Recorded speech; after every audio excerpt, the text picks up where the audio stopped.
This conference will now be recorded. Thank you, Manmohan. Welcome, everyone, and welcome to the new series of Community Cloud Consultant, which we are starting from today. It's another series in the certification programs which Decode SF Certification Group runs. And let's get started.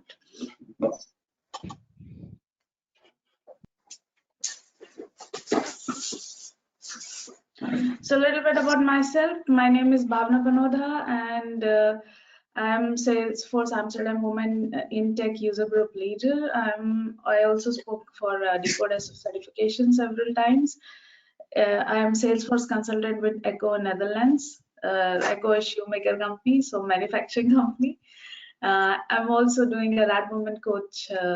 I also work as a Rad Woman coach. You can follow me on LinkedIn and Twitter. My name is very unique, so you just type it and you will find me. So a little bit about Decode SF certification group. Actually, the group started when some of our friends wanted to study for application architect certifications, and we firstly formed a group, and then we thought, if you're studying, let's make it public and let's take more input from other people's experience as well. So as we go on in this series, first we will talk about the concept, but if you have a real life experience among yourself or you face something, then definitely we can talk about it after that concept is over. You can follow us on Twitter, YouTube, and Meetup. Here are the links, and you will get it in your when you get the recordings. For this particular series, we have 4 speakers. Myself, Vinay. Vinay is one of our very regular speaker. He's studying for CTA, so he has a lot of experience and he has shared his experience with us all the time.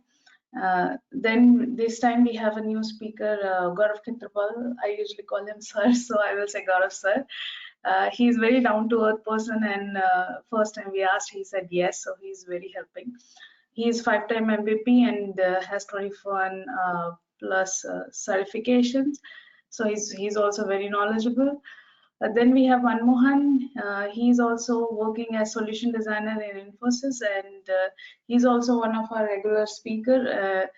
He's also having a lot of experience, so you are in good hands. Now, talking about Salesforce Certified Community Cloud Consultant exam, it's basically for administrator and solution designer roles. And the main thing you should know if you are viewing it is that you know how to maintain, scale, and make changes in the community. The exam pattern will be like 60 multiple choice questions and 5 unscored questions will be there. The time allotted will be 90 minutes. Passing score is 62%. The first time is 200 USD registration fee, and if you fail, then you have to do a retake, which will cost you 100 USD. The prerequisite for this exam is you should have a Salesforce certified administrator credential. For this series, the whole program is divided into 5 sessions. The first, which we are talking today, is implementation, which holds a weightage of 22%. And rest are, you can see here, sharing and security is there, community setup is there, community builder, community management is there, and content templates and use cases are there. So in this session, we are not actually going to show you community, how it works, because that will be covered very detailed in the subsequent sessions. So today's agenda will be more over like telling a little bit about community cloud personas, then licenses. We will be focusing on active licenses, not the legacy licenses. Then the custom domain, the deployment types for the community cloud on mobiles, the various integration strategies, and the community rollout. So what is Community Cloud? Community Cloud is nothing but the collaboration between your company and the customers, partners, and the employees. So it's on top of whatever cloud you are using. So you should be using Sales Service Cloud, and you will be building Community Cloud on top of it.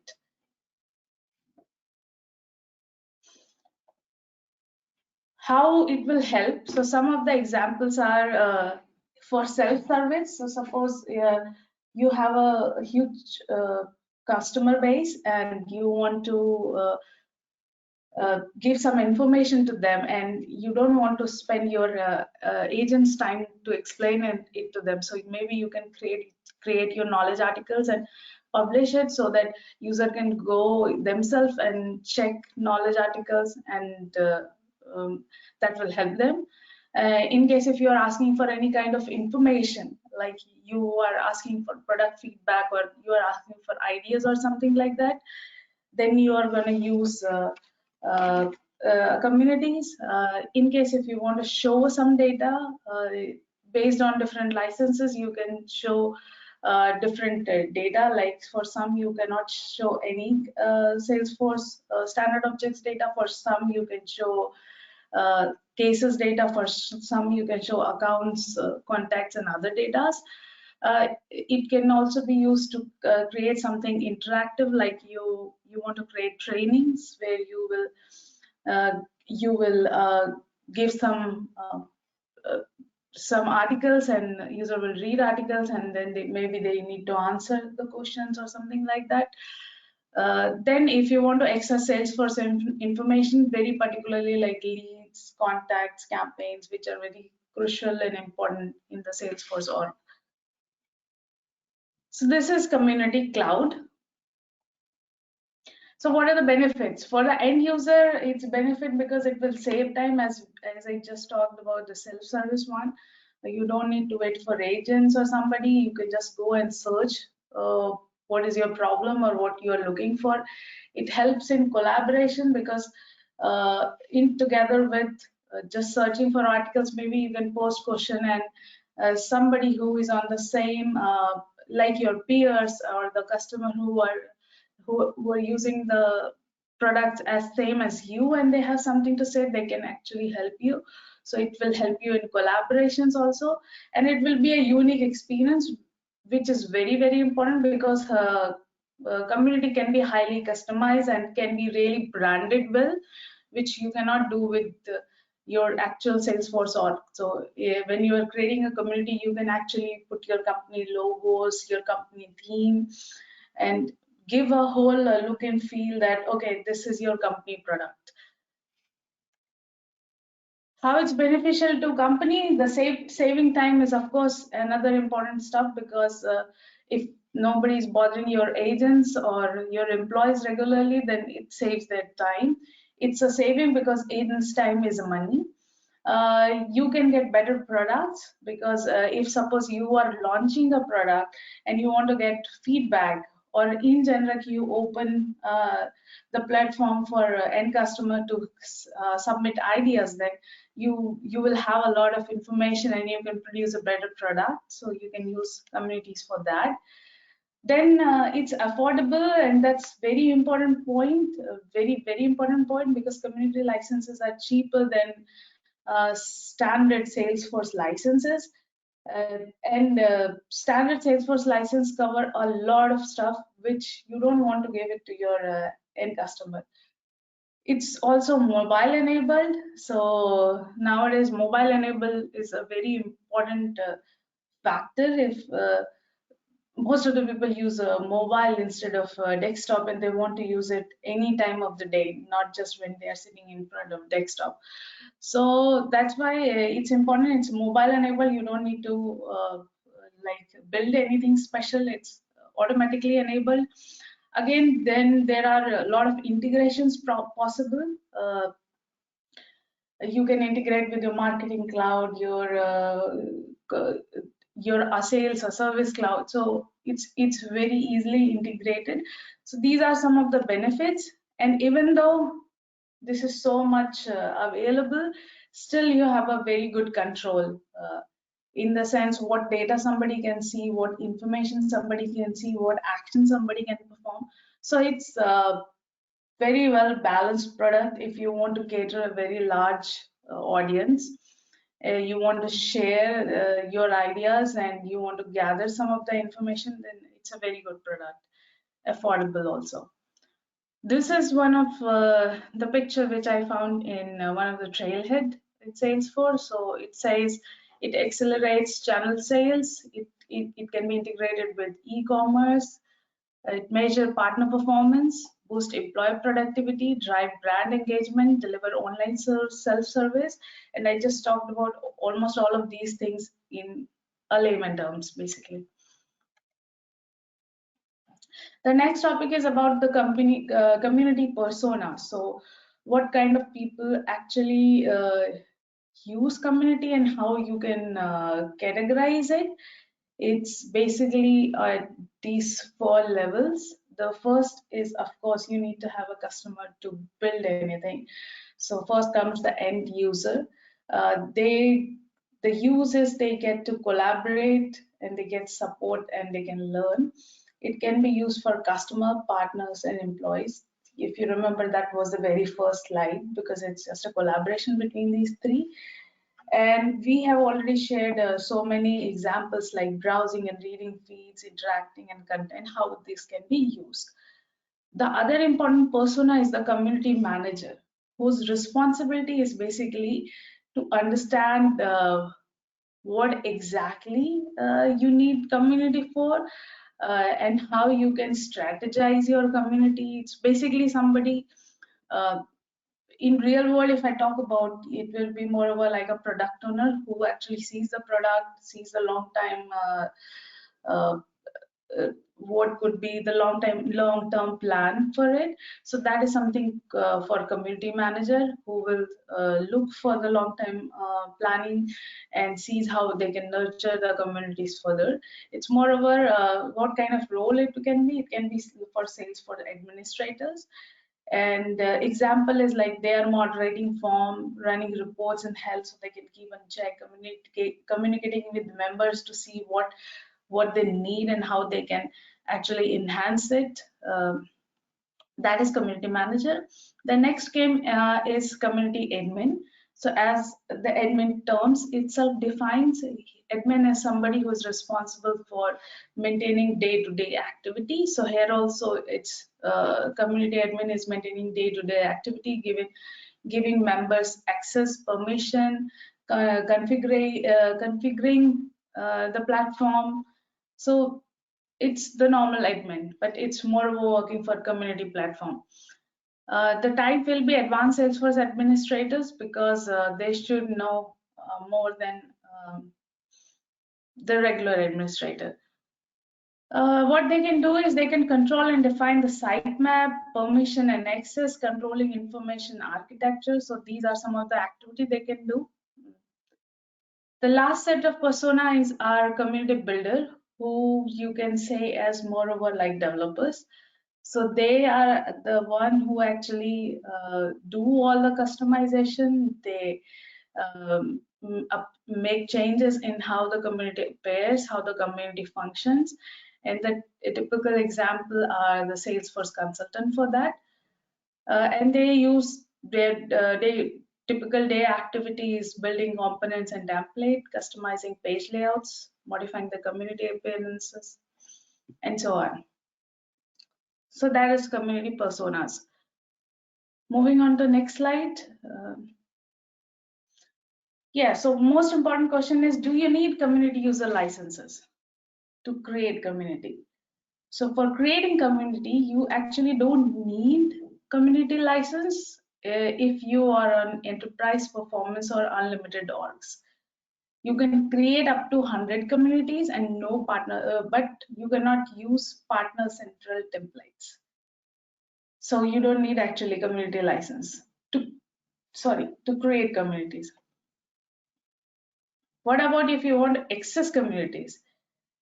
Actually, you don't even need license for that if you want to create a community where unauthenticated or guest users want to read contents. The very first example we have seen, right? You are publishing your knowledge articles, and so that anyone can read it. So if that's the only activity, then actually you don't need a license for that. But still, there is a limitation on how many views uh, in a month can happen on a community.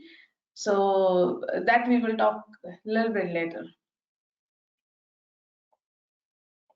So for collaboration, so if you want to do collaboration, then you definitely need a license, and you need to see what kind of collaboration you want, and based on that you will select actually the licenses.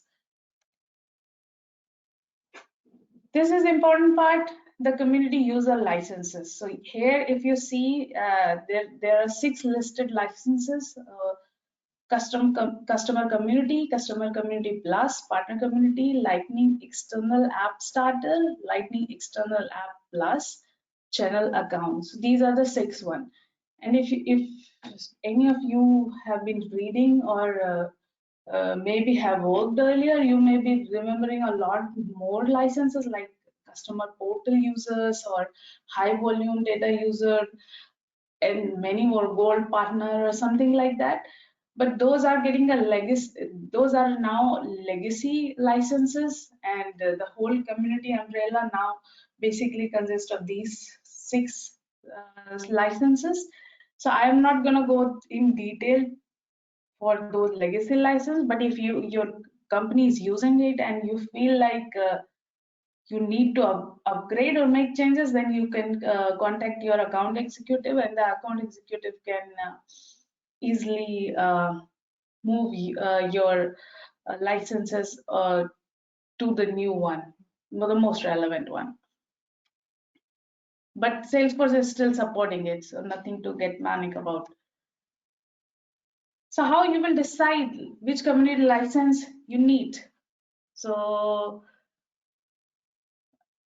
this is a very easy picture which Salesforce has published. So first you need to ask whether your user needs to have access to leads, opportunity, and campaigns. And if it says yes, then you need to have partner community license because it gives you access to those objects. But if you don't want to have access of those objects, then you need to ask whether you need to have advanced sharing, reports, dashboard, records across accounts. If yes, then you have to go for customer community plus. Otherwise, you can work with customer community license. So this is like a very fair and simple approach when you are deciding what kind of licenses you want. But this only talks about the first 3 license. The next 3 I will talk in a bit. So the next 2 license, which talked about Lightning external apps, starter and plus, is basically how you can define is when it's a combination of platform licenses and you have to give them permission set license for community. So it's a combination of those, and you want to use it basically when you want to give more digital experience to engage any external stakeholders, including brand engagement and customer loyalty. So what difference it is from others? It gives you platform license capabilities along with the community permission set, which you were seeing in the previous slide. So it's on top of it. And if you go for plus, there are 2 versions. If you go for plus one, then you even have access to CRM objects, because if you know the normal platform license doesn't allow you to see the standard objects. So if you are going for plus, you can even see CRM standard objects, custom objects, and external data. Moving on to next, all these licenses except the last one is basically you can divide into member-based community license and the login-based community license. So It's just the same. The name includes login word. What is the difference is member based are actually price per user count, and you have to buy user licenses. Like example, it's not same, but it's like when you're buying Salesforce licenses. What is login based? You actually you get login user logins, but the cost is not calculated based on how many user you are creating, but it's moreover like how many logins you want is happening per month, unique logins. So suppose I am a user and I log in 10 times in a day, it will still count as one. And if I log in 3 times in a month on different days, then it will count as 3. So this kind of when now question is when you will go for member based and when you are going to go for login based. So if your end users are not going to use community very regularly, and it's moreover like 1 to 5 times in a month, then spending for the whole user account will not be very wise, and it will be better if you go for login per month, so that it will not count for your user, but it will moreover count for your login. And in that case, if suppose I am paying right now 1,000 for 1,000 accounts for member based, for login I can even pay even 5,000 users can use, because they are not using it every day, and we are using it login based, so it will be more or like equivalent. Just a hypothetical situation, it can be equal, like 1,000 I am paying for 1,000 user account, and I'm paying for 5,000 user who is using like once in a month the community. It's calculated and the login based is calculated as how many unique logins per month per day into 12, and it's calculated at the end of the year if your unique logins are equal to that or not. If it's not, then of course Salesforce will just give you a new invoice. So this is member based and login based. So whenever you are getting a requirement and you're going through scenarios, then you have to keep these things into mind to define what kind of license you want. Because generally whenever you use community, you don't use for small audience, you use it for a very large audience. So it's important that you see how economical different licenses are there and how much they suits your need. This is the last license, which is channel account license. So this license is not at all calculated based on login. It's purely calculated based on how many partner accounts you're creating in the system, which I will tell you in detail in a little bit. So, or I can tell you right now. So when you're creating a customer, a community customer in Salesforce, you just need to convert a contact. But if you want to create partner community user in the Salesforce, then you first need to convert an account into partner account, and then you have to convert the associated content into the partner community user. So in this license, how it is happening is you will pay per account. So if you are buying 10 accounts, then you pay for how much one account actually costs into 10. And for each account, the ratio which Salesforce gives user is for each account 40 users.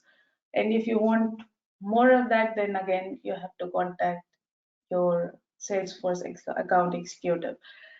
How it is beneficial, because in sometimes maybe your users are more, but the number of accounts are less for this is, but it's fully for partner licensing. It's not for customer community. So when it's a scenario like that is there, then you should go for channel account licensing. Okay. Along with all these things, if you remember the first slide, we talked about you don't need to actually have a license to operate, and that kind of users we call as guest or users or unauthenticated user. But there is a limit of for that kind of user as well. So how many pages they can view per month. So based on your Salesforce edition, you decide whether it's going to be if it's enterprise, then you are allowed 5 lakh page views per month, and it will count for your cached page views as well. And if it's unlimited edition, then 1 million per month. So that also take care of your cached page views. So even cached page views, if you do, it will count as one view.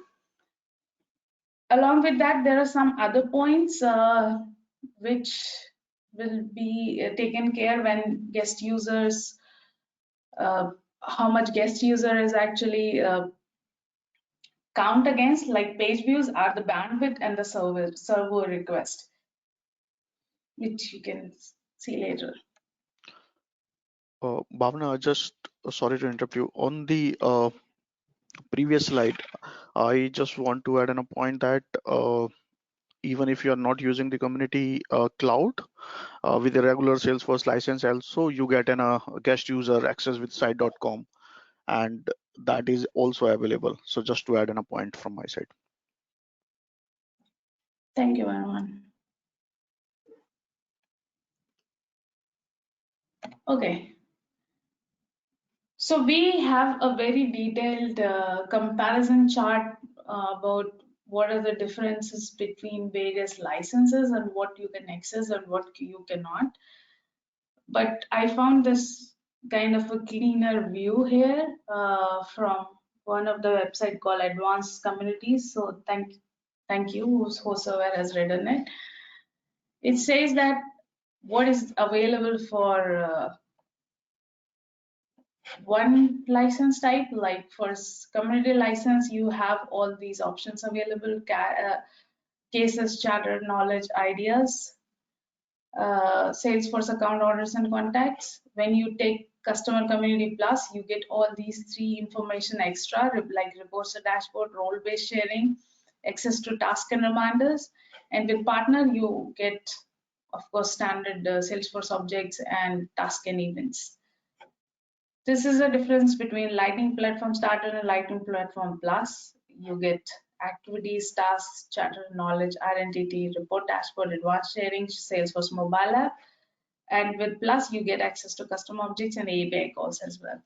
This is the link. I just go to the site quickly. It's very important that just don't go by the last slide I said. Go to your use case and go to each and every element in this page and see if the license you are hoping for is fulfilling it or not. So it's very well documented here.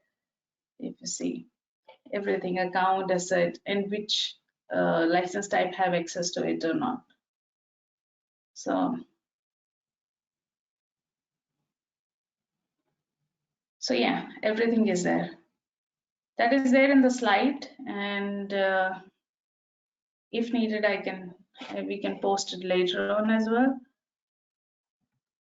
Going back to my PPT, moving ahead. So that is a simple comparison. It's totally up to your business scenario, so I'm not going in detail into that page. It's very self-explanatory. Then this is one concept which came into picture. I'm just putting it one slide over here so that nobody will get confused. It's just what is internal and what is external license, because I got confused. I thought it's something on top of some other license, but it's just some license are categorized as internal license, basically all your Salesforce standard license and all, where you can actually log in through login.salesforce.com or with your main domain URL, and you have classic or community experience. External license are anything other than that. And so I have just written some points here, like You have a custom URL, you can use communities, the people who can use. So the idea is more of a like when somebody say internal license, external license, it's not particularly license, but it's more of a like categorizing a license. Moving on to this point, there are two key points which I thought is very important to mention. There are many more other points, but these 2 points I thought it's important. These customer community plus and Lightning external app starter license required unique username within the Salesforce org that the community belongs to. So within the org, only you need to have unique username.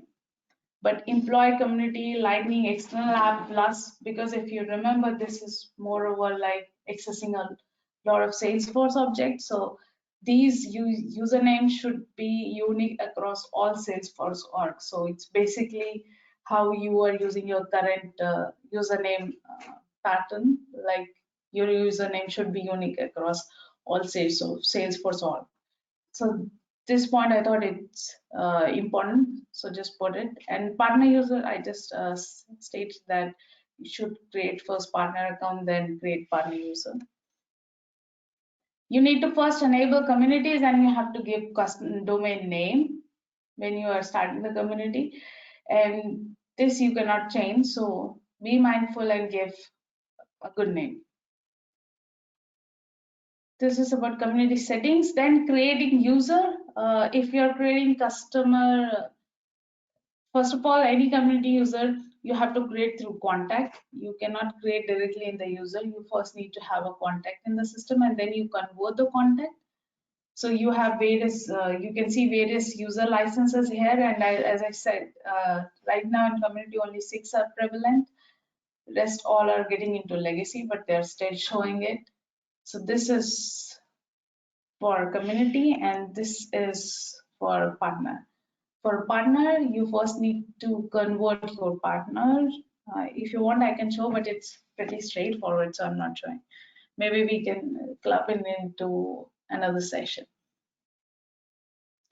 So the very key question, how you're going to identify the license. So first you need to have your whole requirement well written. What kind of user, what kind of users you are going to have, what kind of access they want to have, what kind of data they want to see. So all this, your requirements should be very well documented before. And then what other information you need is which Salesforce edition you're working on. You have already seen it because we have different limitation based on editions. Then what kind of security model and access you want for it. How many users are going to log into your community? That is also important. We have certain restrictions on that as well, and how often they will be logging in, because we have member-based and login-based licenses. Once you identify that and you have answers to it, just identify what community partner and employee license you want, and then you decide whether you want it to be member-based, login-based, or channel account-based. Simple. You need to do a lot of pre-work. That's it. The next topic is deployment types. Deployment types, you can deploy it using two methods, using chain set or metadata API. With chain set, it's simple, like you have to create upfront chain set, then you have to have link between the two orgs, and then you have to create you get an inbound chain set and you are going to have to deploy it. But in communities, there is one thing, there are a lot of unsupported items, and it's applicable for both chain set as well as metadata API. So you need to, there is a full list of it. Salesforce has mentioned, you have to know that, and if you're making changes in any of those elements, you have to manually go and make changes in it. The usual way they have said is you go and deploy your chain set in the environment you want to deploy, and then add some data and do a test, and then publish the changes in the community. So that is one of the things they have mentioned, Salesforce has mentioned. And one of the reason, and it's not just for community, there are so many platforms we see. If there is a difference in the version, you will you will face problem in deployment.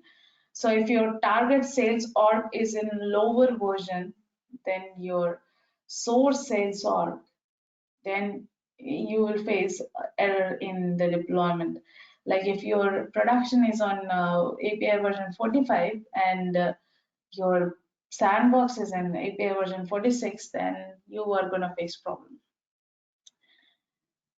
That is also applicable for metadata API. So whatever is in chain set is going to apply for metadata API as well. So metadata API, when you are doing it, you have to have an API retrieve call, and you're going to generate the XML file, and you are going to deploy it. There are three main components in the metadata API: is network, custom site, and site.com.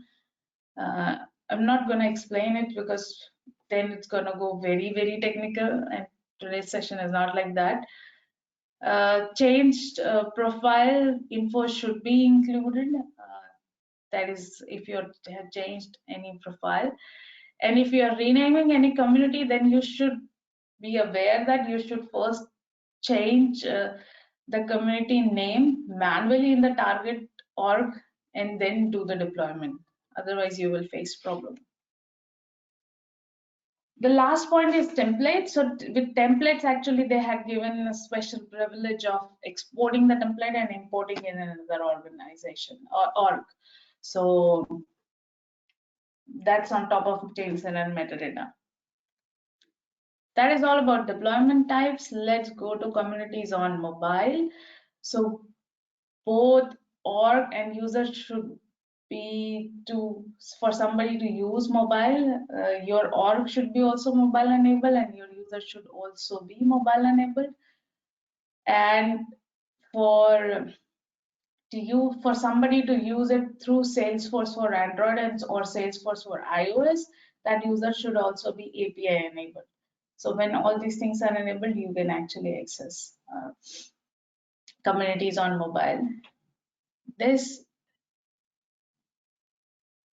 is a screenshot from one of the pages in Salesforce where different types of licenses is described and how they will behave in mobile web browser and mobile apps. So if you are a standard user, then you can log in with browser, not a problem. You can also log in into your mobile app. In the app launcher, you can actually see your communities and you can select the community and launch it.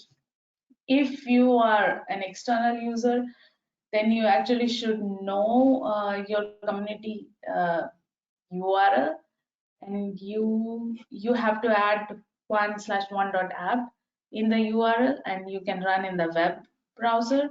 And if you are using it in apps, then you have to make a connection in the mobile app. You can see add the community as a new connection using the community URL.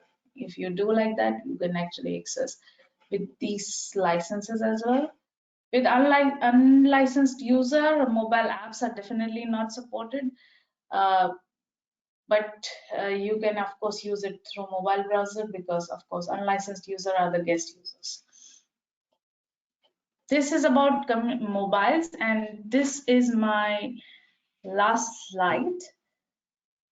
But we still have two more topics, and that topics are actually gonna be covered by Manmohan. So I'm handing it over to Manmohan.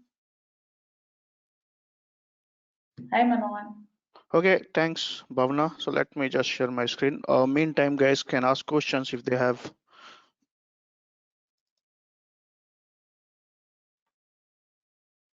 Just 1 second, and I will share my screen.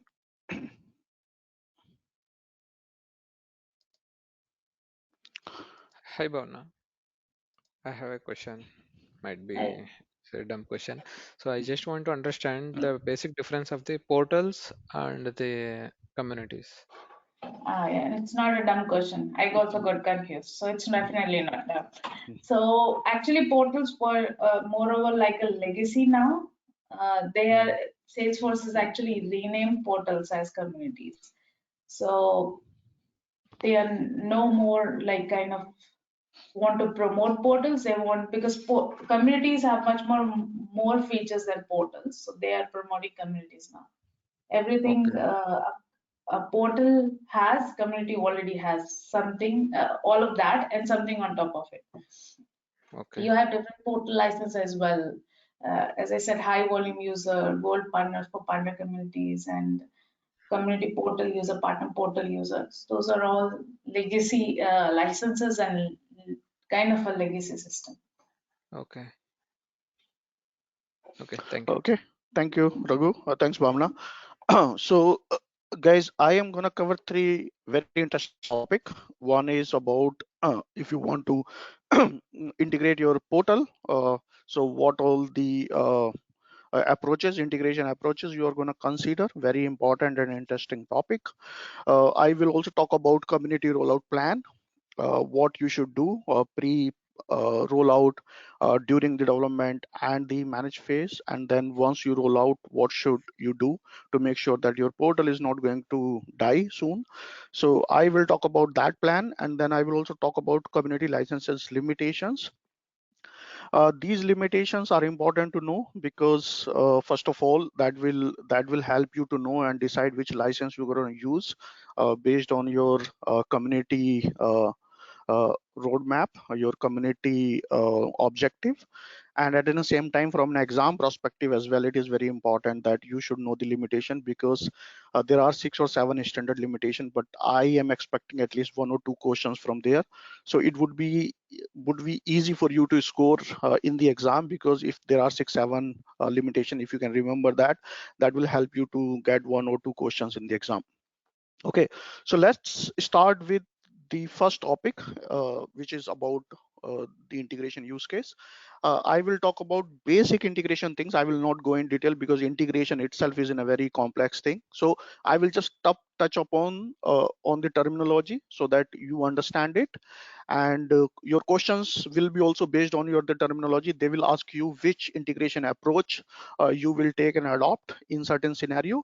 The questions will not be based on how to implement those integrations. So therefore, keeping exam in mind, we have prepared the content accordingly. So uh, to understand what is integration in a simple term, you can see on the screen, it says when the two systems want to connect to each other for a communication purpose, that is called integration. It is in a process to integrate two systems so that they can communicate with each other. When we say communicate to each other, system A should be able to send some request to system B, and system B should be able to in a position to respond back. In simple layman term, this is called integration. Why do I need integration, right? Basically, if you see, there are organizations who purchase Salesforce as in a cloud, then they go and buy other cloud solutions. They have their own legacy CRM system. So you take any typical organization, I think all of us, we are working in an environment where some of our applications are integrated with other applications. Now, why this integration is happening is an answer very simple. There is no one single software in the market which can cover all the dimensions, all the features. So therefore, softwares are designed to address a particular use case, and a company are using the multiple department, and for each department, for each particular function, there is a unique software, and then these software should communicate to each other so that overall organization collaboration and communication can be established. So when we build an integration, actually it help multiple systems and units communicate to each other so that we have a data moving faster from one department to other department, or one system to other system. It also helps building a 360-degree reporting and dashboard view. So let's say, for an example, that you have a sales team, and then you have a marketing team, and you also have your support team who takes care of the tickets. Now, someone sitting on a top, as let's say the country head or the organization head, he will not be interested. He would like to see the reports which are combination of all three departments. So you may have a marketing cloud, you may have a sales cloud, you may have a service cloud, but can we integrate all these three together to bring in a single unique uh, reporting so that our senior management can have a view. It also helps sometime in the department. For example, let's say take an example of sales, that there is one department who's responsible of selling a product, and there is a department who's responsible of delivering that product to the customer. Now sales department may sell, but that does not mean the story is completed because the customer has not received the product yet.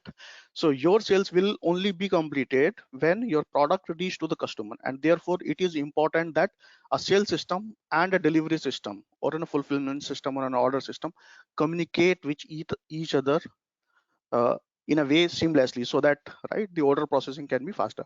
So I will not go more in detail. I'll just say that your integration is important to improve your data quality. For effective collaboration, it increases your sales. It also improves your customers confidence in your organization and company if you have integration within your system, and it helps taking the right decision at the right time. If we move further, you must have heard a term in the integration world called sometime real time, sometime batch processing, sometime near real time, sometime on demand, right?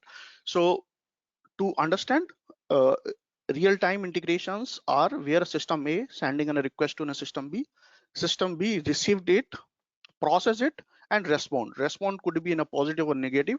For example, let's say you are performing a check on a customer whether customer qualify for a certain things, so your response could be positive and negative. But at the same time, system A, when making a request to a system B is responding back with the same request, and that is called on a real time. Sometimes we call it near real time as well, because nothing happens in a real time. It is an event based, trigger based integration, where an event is being triggered by system A and system B is reacting or acting to that request. So these are the different terminology. We call it in a real time. Batch processing or not a real time systems are system where A send a request to system B at a specific time, or whenever there are resources are available. In a Salesforce, we also have a batch process which we call asynchronous. They takes place whenever the resources are free, so the response is not required immediately. It can wait for some time. These kind of integrations are called batch processing. Now why you need to know this terminology is because based on these basic understanding, it will help you to make a decision that when you are using your portal and you want to integrate it, it will help you to decide which particular options you should go for.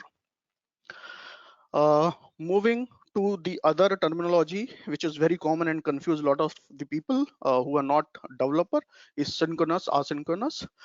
It is also same to like a little bit real time and batch, but slightly different to that. Now synchronous is when a system A send a request to system B and system B responded in a real time. This is called synchronous integration. But asynchronous integration is when system A send a request to system B, system A does not wait for a response. It is more of a broadcast. I've sent a message and then I will wait. I will not wait for a response immediately. Response may come any point of time, and that is called asynchronous integration. And if we see an asynchronous integration, there is a terminology called middleware which comes into a picture. Sometimes we use it in a real time as well. What middleware basically stands for is middleware is in a system which has an operating system and certain services and softwares running on it. What it does, it takes a request from a system A, convert it to a terminology or a language which is understand by system B. So basically it works in a middleman in between. For example, let's say let's say do not speak Kannada, but there is a friend who understand only the Kannada language. We need a person in between who understand both the language, so that I and a friend who knows Kannada can speak. Middleware is something similar like that.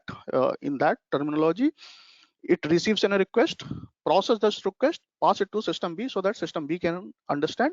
So it talks both the system in their own language and do the parsing in between. Sometimes it also used for a load balancing and your handling the capacity in terms of request and response, things like that. But in general, this is what called middleware. Now let's move. So these are the basic concept which you should know, and if you know this concept, it will help you to understand which Salesforce tools based on each case you can go for, and the questions in the exam will be also based on these simple terminologies. So I have prepared some use cases, and based on that I have tried explaining that which integration options you can go for.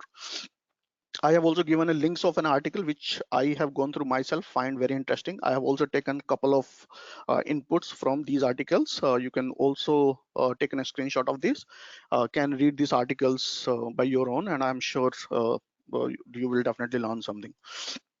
So now let's say the use case one, right? What this use case talks about is you have a customer on a Salesforce and their invoice are stored on a legacy CRM system. Very, very common generic scenario that your Salesforce is an on cloud system. You had a legacy CRM system.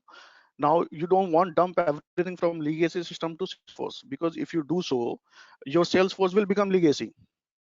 You want your Salesforce to be lightweight so that only the transactional data should stay on a Salesforce, which is being frequently used by your users. And whenever there is a need to look at the historical data or the legacy data, you build a bridge in between your Salesforce and your legacy CRM so that users sitting on a Salesforce don't feel that they're going out of a Salesforce to see this data. It would be based on a real-time on demand. When I say on demand, what it means is when user want to see it, he can go to a particular button or a page and or maybe in a record, and from there and a backend request goes to the legacy system, fetch this information in a real time, and the user sitting on a Salesforce does not feel that the data is coming from a backend. It gives an illusion that data is sitting somewhere in Salesforce itself. So the use case is you have a customer on a Salesforce and their invoices are stored in a legacy CRM system, and you want your Salesforce users to give a capability to see these details in Salesforce. So this is a very simple use case. Now the other key considerations are when you have large volume of data. So let's say you have a very, very large volume data, and if it is in a small data, say 100 or 200 requests, it makes sense to create a custom object and dump that data over there. You will not spend a lot of money integrating it, because in some time it may delay your go to market and it will have other impact as well. So other key considerations are when you're going for this solution, you have data which is in a large volume. You don't want to store this into Salesforce, because each record when you store in a Salesforce, it becomes a cost in a way, because you pay for your storage but you also pay for your maintenance. It will slow down all over your reports, your performance, your search. So it has a direct cost and it also has a indirect cost. So you are very clear about it that you want to take the advantage of this data. You want to use this data, but you do not want to store it in a Salesforce.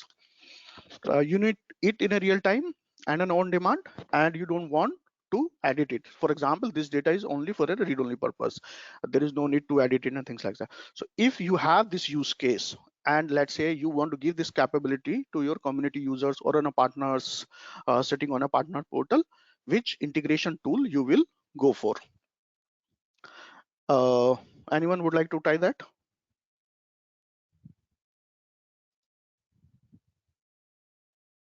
Okay. Yeah. So one more, the answer for this case can be Salesforce Connect. Yeah, Salesforce Connect, Salesforce File Connect. Yeah. Oh. Okay. Anyone else? Yeah, external objects. Okay, fantastic. So I think the people. No, I was talking about that. Why can't you use external object instead Same of thing. doing any? Yeah, sorry. Yeah, same thing, sir. No. Yeah, end of the day, it's the same thing. So like you guys already know the answer. The best and simple approach is you use Salesforce external object because Salesforce external objects behave same way as your internal objects behaves, almost same way. You see the data.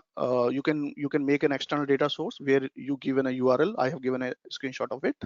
On our sharing and visibility designer series, I have prepared demo. I have given a demo of this. You can refer to our videos where I have given a live demo how the external objects work. But it is very simple. You create a data source, you give a detail about username, password, authentication, which endpoint URL it will go to, and basic other settings, which are all configuration. And then you create some objects. You define the relationship like you define relationship in any other custom objects. And once this is done, you sync the data, and data is seamlessly available within Salesforce.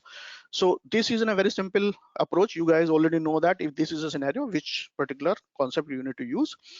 People on the call who have not used it before, I would recommend them to go and use this project called Salesforce Start Salesforce Connect. It has 4 and 5 exercises under it. It will help you to understand the entire concept. So as I said, this session or this particular exam does not expect you to know how to implement it, but the questions will be based on which particular approach you will adopt to. So therefore, I will not go you and show that how it works in technical things.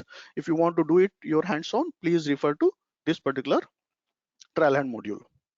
Now let's say this second scenario. Let's talk about a little bit second scenario.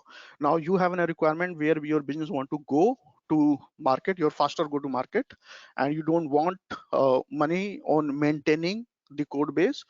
You have your data in a Salesforce. And some of the other data on cloud. For example, like Jira planning tool. This is just an example. So you have your Salesforce cloud. You have your other cloud solutions, and the data is sitting on both these clouds. Both these clouds are quite famous. They have their own capabilities. For example, when you use Salesforce, majority of the company use project planning tool, either Jira or similar tools, where they create user story, they plan their project, they track their development, they track their user stories and things like that. So sometimes they want to integrate these two systems also, because Jira also provide little bit more than that. Sometimes cases are created in Jira and things like that. So if you have a requirement like that where you want to integrate these two systems and you have a very quick go to market timelines, you are happy to buy capabilities. So if you have a scenario like that, if customer comes to you, which particular integration approach you will follow? Real-time integration. Yeah, okay. Anyone else? I think we will be buying a ETL tool for that. ETL, okay. App Exchange product? App Exchange, okay. So the generally, yeah, external servers as well. So the ideal solution in this case is, because you may buy, let's say, the external servers, right? But taking and buying the capacity of an external server, then you need to deploy some software to it, manage some software to it, is still costly solution. What I would say is the first option is buy the capabilities rather than build the capabilities. So if you are if you're integrating in a cloud within other famous cloud, and what the first approach you should do is, you should go to the App Exchange and see is there a connector available which is you can use without any coding. And the advantage of that is, if you are using the App Exchange, I think I need not to go more in detail, you already knows that you will have every year upgrades.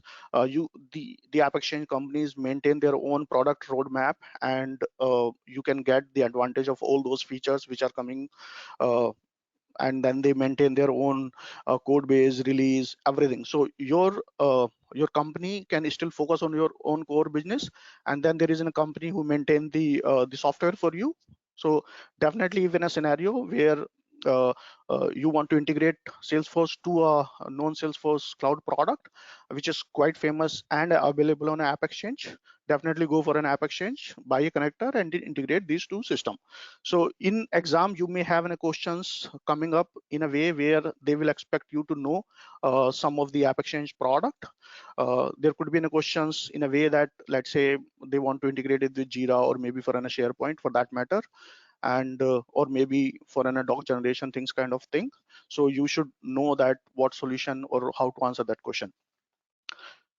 Okay, moving to the third one. Let's say if there is a use case where your customer, you have a customer and your data is in a Salesforce and some of the other data is in a legacy system, and customer has very specific use case to get this data in Salesforce. So they want to edit the data, they want to see the data, but it is in a very limited use case. It's not that where you have a large volume of data, or where it's not like you want to store it also in a Salesforce. So your key consideration should be in a security, your data volume, that how much data will be transferring on it, frequency of any data. And if you want to, maybe between your Salesforce and in a community cloud also, you want to bring some data between these two. If you have a scenario like that and a question based on it, I think what you can use is you can use Force.com APIs and so Salesforce Apex classes, Visual Force page, to understand that kind of a use case, that is it coming from a third party system or is it coming from an object which is not exposed, or a functionality not exposed to your community cloud. So you can use your REST API and SOAP API to build that custom functionality and bring that integration. The last point is again, I think Salesforce, yeah. And the last scenario is sometime you want to use Force.com capabilities.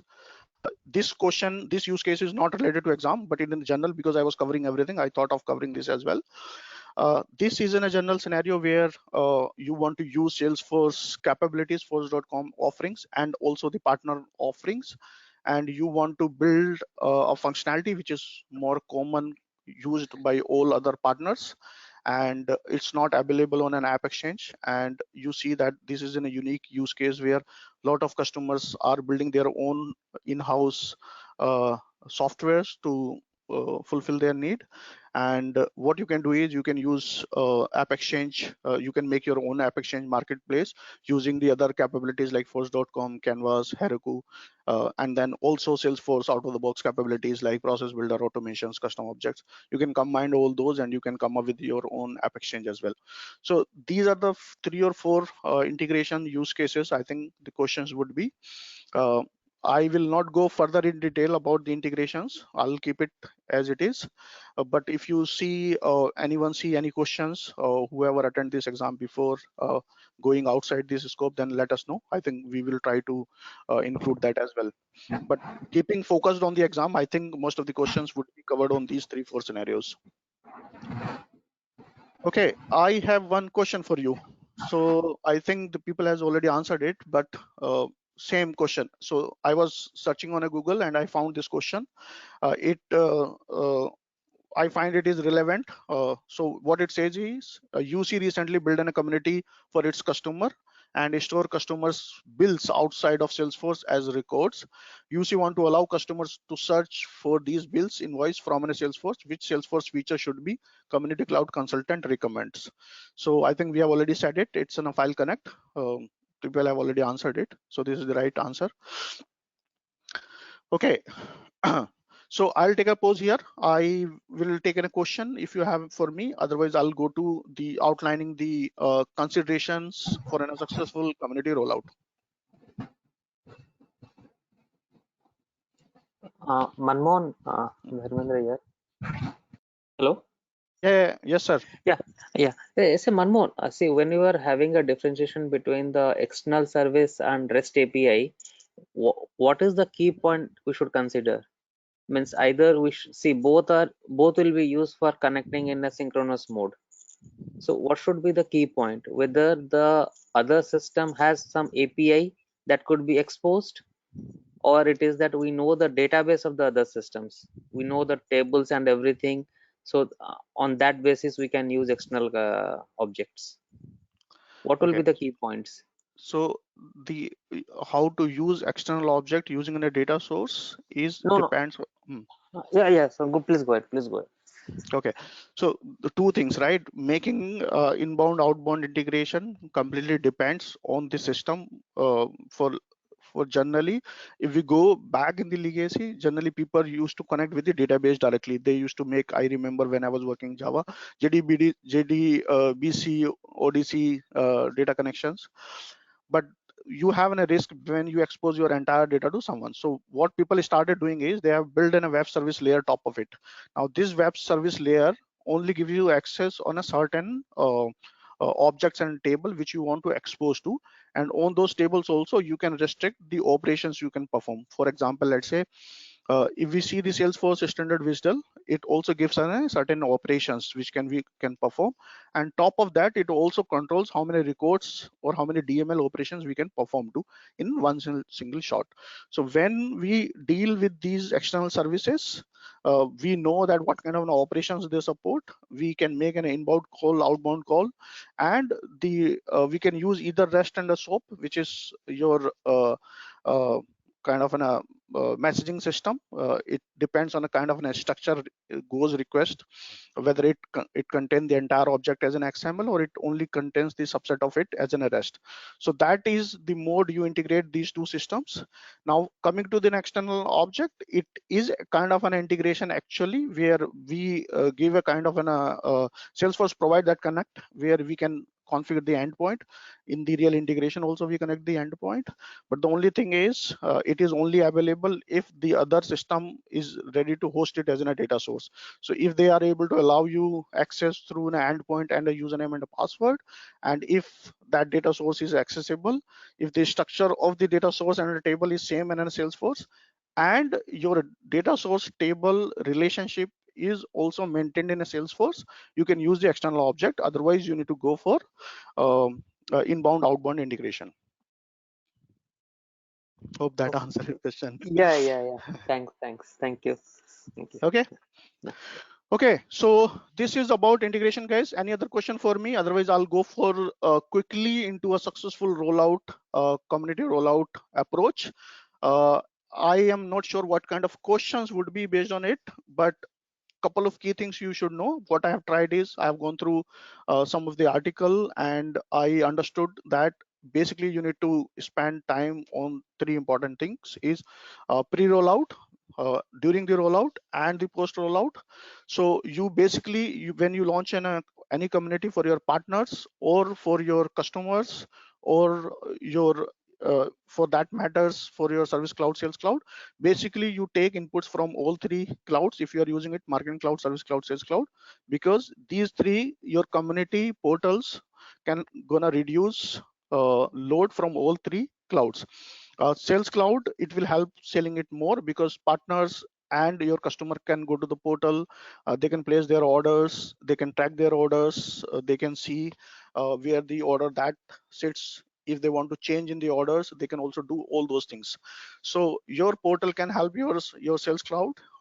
It can help your service cloud that they will not make call to your outbound call center. They can log into their portal, they can place a ticket and a request and an inquiry, things like that, feedback, whatever it is. And on marketing cloud also, it helps in certain way where they can prepare marketing content, so that as soon as the users log into the portal, they know what kind of products are upcoming, what kind of discounts gonna come, and things like that. So these three, when you prepare any community portal, you take inputs from three, you talk to their executives, and what you do is at first is you establish the goal, vision, and a mission of a community. That what is your goal, what are you trying to achieve out of your community. The second important thing is you determine the objective and an outcome, because you may launch your community but you don't know what you are trying to achieve out of it. So you should have a clear outlined objective and an outcome which you want to see out of your community. Then you should also know what kind of an audience you're going to target. Are you going to target your customers? Are you going to target your partners? Are you going to target your dealers? And based on that, you know what your dealers are doing, what your partners are doing, and what your individual customers are doing. And based on that, you need to launch your community in a way that you know that what are their general operations, so that it is more relevant and it will be more successful. The one more important thing is, before you launch your community cloud, keep your KPIs already defined that how you're gonna measure your success or failure, because there is no clear definition of success or failure. You need to set certain KPIs which clearly tells that if these KPIs are met, I will qualify it as a success, otherwise I will qualify it as a failure. That you have to outline it already before starting it. And as I said, you need to talk to your executives, engage them, you need to talk to all three teams, you need to understand that what is the best use case for all these three cloud. Once you establish it, you go in a manage and engage phase where you discuss about how your branding would be, because what I see is branding is very important. For example, let's say I have a bank account in HDFC, and when I go to HDFC website, I can see certain color combination they generally use it. But if I get in a portal which does not look like HDFC, I may get feeling that is it in a fake site, is it something I am logging into the wrong system and providing my information. So branding basically gives a customer confidence that it belongs to the right company, and therefore companies spend a lot of money on a branding. When you are launching your portal or in a community, make sure you pay right attention to your branding, because in case of uh, branding is not correct, it may be one of the failure reasons. And then you also, as I said, you know your audience, so you will keep your portal relevant and have an rollout checklist ready in that stage. So when you are going to roll out, these are the checklist you're going to follow it. Now before launch, make sure that once your checklist is ready, you launch your community to a small internal super users or executives or your advocates, brand advocates, and let them work on it. See if they are finding it relevant, if they are finding it user friendly and things like that. Collect the early feedbacks. Take the quick win from there, which you can easily win. Make those changes, and then start the promotion in the market that your community, you are going to launch your community, and whatever marketing you can do is which you have already designed, and open the community for rest of the world. So this is how you will manage it. When you manage your community, everything comes into it, that what license you're going to use, how many roles you're going to create it, which license will be used by which role. That also comes under the same manage and engage. And then the measure is the last stage, where you will have set of KPIs uh, which you have already defined. Based on the outcome, you will start checking that which direction the responses are going. Dealing with the negative comments sometimes is very important, because when you start things, you may not get everything positive. Sometimes people may complain about it. Take it positive, work on it, and then find out what is working versus what is not working. These are the your community rollout. There is also a trial head which talks on the same lines. It is more theoretical. I think I don't know what kind of questions would be based on it. I'll try to find out more, but make sure that you also go and do a trial head on it, so that you know what Salesforce recommend. These are the 4 steps Salesforce also recommend based on a trial head. And this is one of the screenshot. If I go back, which I think Bhavna already explained, that on this second stage, when you choose your license, you will decide the roles, and then you know each role what operation they will be performing, and based on that you will decide whether you need to go for a partner community or in a customer community plus versus customer community. So having a licenses sorting out correct is a very important thing from a community rollout perspective.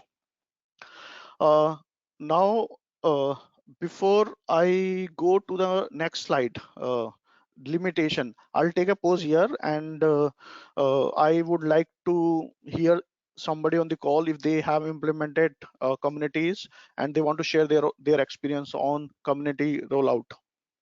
Maybe Vinay or someone.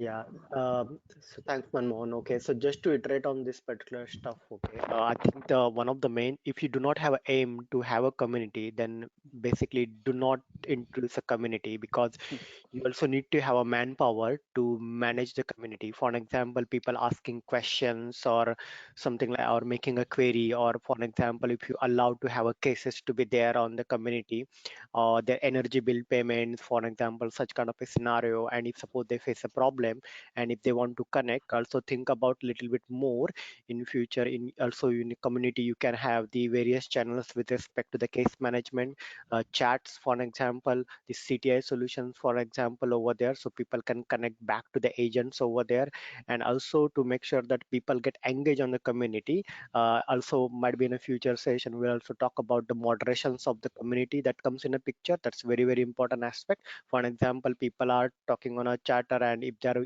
using a wrong words over there, so there is also a way in a community where we can flag the inappropriate content over there based upon some pre-words that you can define in a Salesforce community over there. So automatically the community users get community managers get a message that somebody trying to type something or something. It will definitely block, but it will also communicate to the manager that you may block that particular user or freeze that particular users over there. So it's not only about the content that you put down on a community over there, but how also you can moderate those contents, and do you have enough capacity within your organization to tackle such kind of scenarios over there. So nowadays the privacy conditions, terms conditions are very so powerful actually, but you need to make sure that you are adhering to that one. So that is also one of the specialized section within a community builder itself that we'll see in a future session, which talks about how to do a very, very strong moderation for a community. And for that you require a manpower, and that's where the manage and engage stuff comes in picture. Yeah. Thank you very much, Vinay. That was quite detailed and insightful. Thank you very much. So this is about rollout. Go and read the article. I think it is more about how you plan things, as Vinay said, right? It's not about launching it, but also managing and engaging your users and audience. So I would recommend you to read more articles on it. I think that will help. There are a lot of other articles available in the market. Now, moving to the last session for the topic, this is more over in a text. I will just read it, give you a little bit context so that it will be there in your mind, but I would request you to read it. Remember when you're going for an exam, because I am expecting at least 1 or 2 questions on these limitations, and there are only 6 and 7 standard limitations. So this would be an easy scoring area for you. I feel that way. So let's see what are the limitations. So the first limitation is username uniqueness, and you already know, right, that our username is unique, right? So customer community plus and lighting external app starter license, these 3 licenses require unique username within the Salesforce org that a community belongs to. Now the second point it says is community, and remember these words, these are the important to remember. Community employee community lighting external apps plus license require unique username across all Salesforce org that the user belongs to. Now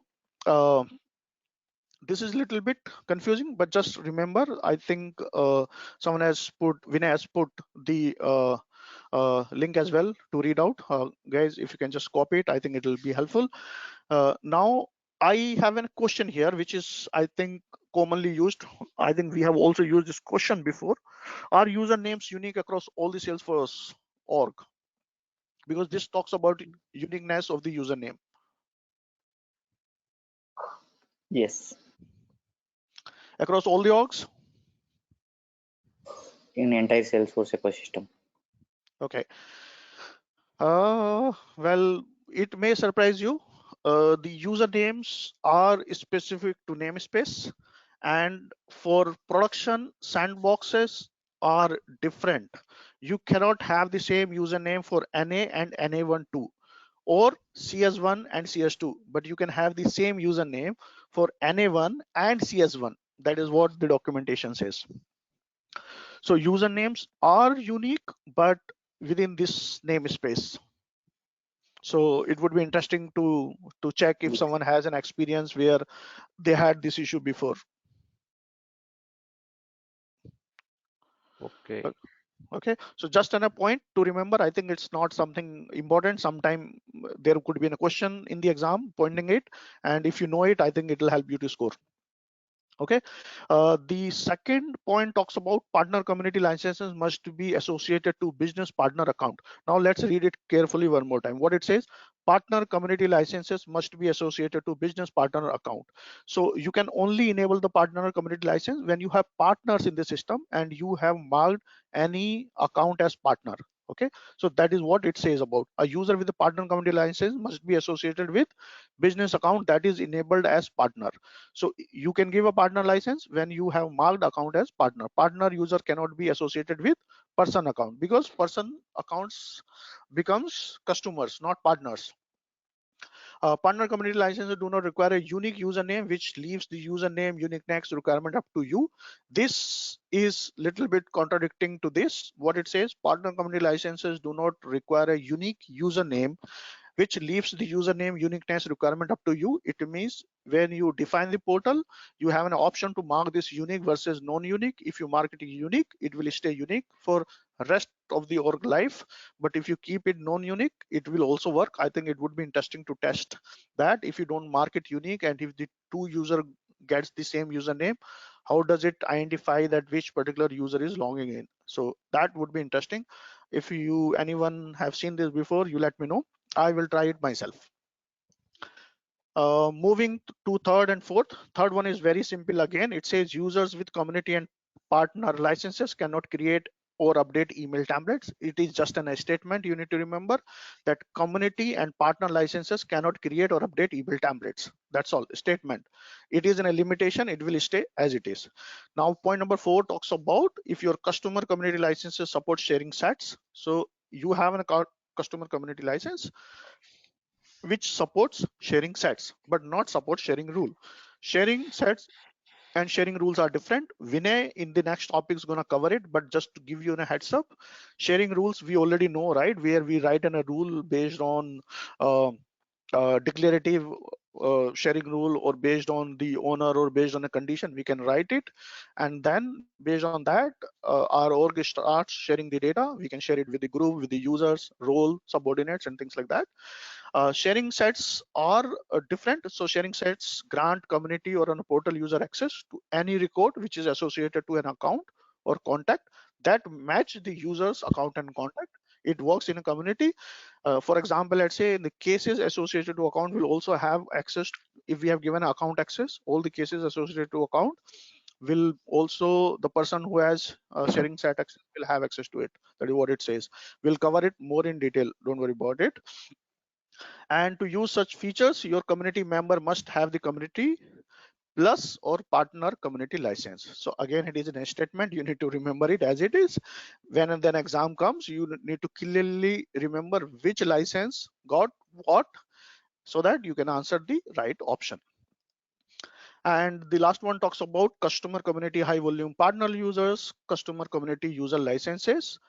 If you have customer community, high volume partner users, and customer partner user licenses, cannot update cases status in the community build on the Salesforce tab, but you can Visualforce templates on a desktop browser, but still you can do it via mobile. And the last one talks about users with the partner community licenses cannot access the codes tabs in the community using the Salesforce tab plus Visualforce templates. They can be view, modify, update codes according to their permissions from their locations in the user interface, such as opportunities. So you cannot do it directly by tabs and Visualforce, but you can do it by user interface. For example, opportunities and account, you have access to that. Through that, you can edit the codes. And the last one is enable notification for community permission is read only and cannot be changed for partner community profile. So these are 6-7 standard limitations of the licenses and the community. Again, I'm highlighting important for you to remember it. Moving to the next session. So about our next session, which we're going to do on 5th of April 2020, it will be on sharing and security. Vinay is going to cover it. As Bhavna already said, Vinay is our domain architect for B2B, B2C, CRM digital. He's working for Canon Europe. He is a certified application architect and a certified system architect. He's preparing for an CTA, so we hope he'll be CTA very soon. He is going to cover the sharing and security, very important topic. So please register for the session if you have not done already, and we'll see you the next week. As you know that the corona is a challenge for the world now. Everyone is worried about it. So we as an Decoders of Certification would like to request you that a small donation will have fighting coronavirus and save lives. You can take this screenshot. If you want to do a donation, please donate for the Indian government. Here are the details of Indian bank accounts, especially the people who are at an on-site. I would request to donate because it is our responsibility to help our government, help the world in this situation. If you want to donate it to the World Health Organization directly, because they are working across the world, you can also donate it to them. This way also it will be helping the community. So take a screenshot and please donate. Please help the community. Stay at home. Maintain the social distancing and follow the government guidelines. That is the request from our side. I will stop the recording now, and if you have a question, we can discuss on it.